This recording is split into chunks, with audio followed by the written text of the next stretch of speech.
السلام علیکم ورحمۃ اللہ تعالی وبرکاتہ۔ بسم اللہ الرحمن الرحیم۔ آج کی ویڈیو میں ہم بات کریں گے کہ کیسے کفار مکہ نے حضرت نبی کریم صلی اللہ علیہ وسلم کی دعوت کا مذاق اڑایا اور اس کے جواب میں حضرت نبی مکرم صلی اللہ علیہ وسلم نے کیسا صبر اور حکمت والا رویہ اختیار کیا۔ اسلام کی دعوت کے ابتدائی مراحل میں حضرت نبی کریم صلی اللہ علیہ وسلم کو کئی مشکلات اور آزمائشوں کا سامنا کرنا پڑا۔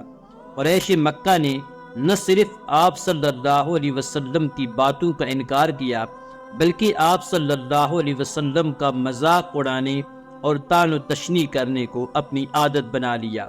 یہ مضمون اس موضوع پر روشنی ڈالتا ہے کہ قریش مکہ کس طرح حضرت نبی کریم صلی اللہ علیہ وسلم کی دعوت کا مذاق اڑاتے تھے اور آپ صلی اللہ علیہ وسلم نے ان کے رویے کا کس حکمت اور صبر سے سامنا کیا۔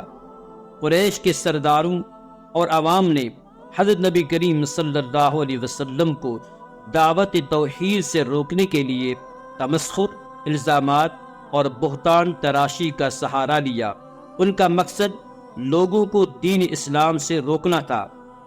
قریش مکہ نے لوگوں میں یہ بات پھیلائی کہ رسول اللہ صلی اللہ علیہ وسلم نعوذ باللہ مجنون یا جادوگر ہیں۔ وہ کہتے تھے آپ صلی اللہ علیہ وسلم کی باتیں لوگوں کو اپنے رشتہ داروں سے جدا کر رہی ہیں۔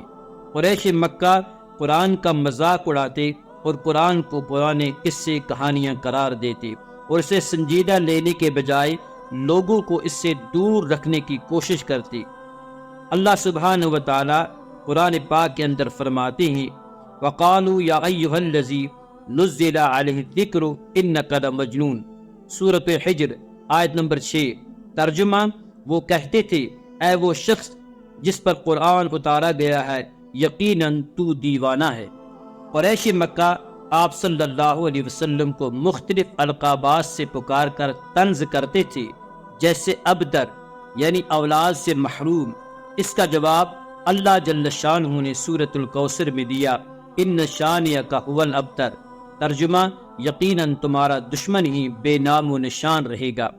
حضرت نبی کریم صلی اللہ علیہ وسلم نے قریش کے سخت رویے کا ہمیشہ صبر اور حکمت سے جواب دیا۔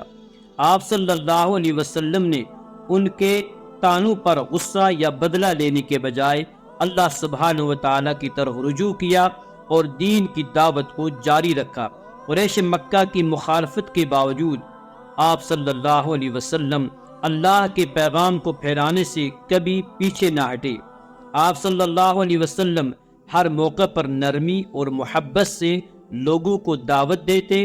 آپ صلی اللہ علیہ وسلم نے اپنے مخالفین کے لیے بد دعا کرنے کے بجائے ان کی ہدایت کے لیے دعا فرمائی۔ مثال کے طور پر طائف کے سفر میں جب آپ صلی اللہ علیہ وسلم پر سنگ باری کی گئی تو آپ صلی اللہ علیہ وسلم نے فرمایا اے اللہ میری قوم کو ہدایت دے کیونکہ یہ لوگ نہیں جانتے۔ جب فتح مکہ کے موقع پر قریش کے تمام دشمن آپ صلی اللہ علیہ وسلم کے سامنے عاجز تھے، تب بھی آپ صلی اللہ علیہ وسلم نے فرمایا آج تم پر کوئی گرفت نہیں، جاؤ تم سب آزاد ہو۔ حضرت نبی کریم صلی اللہ علیہ وسلم کے صبر، اخلاق اور نرم رویے نے آخر کار مکہ کے بہت سے لوگوں کے دل جیت لیے۔ جو لوگ پہلے آپ صلی اللہ علیہ وسلم کا مذاق اڑایا کرتے تھے، انہی میں سے کئی لوگ اسلام کے سب سے بڑے حامی و مددگار بن گئے۔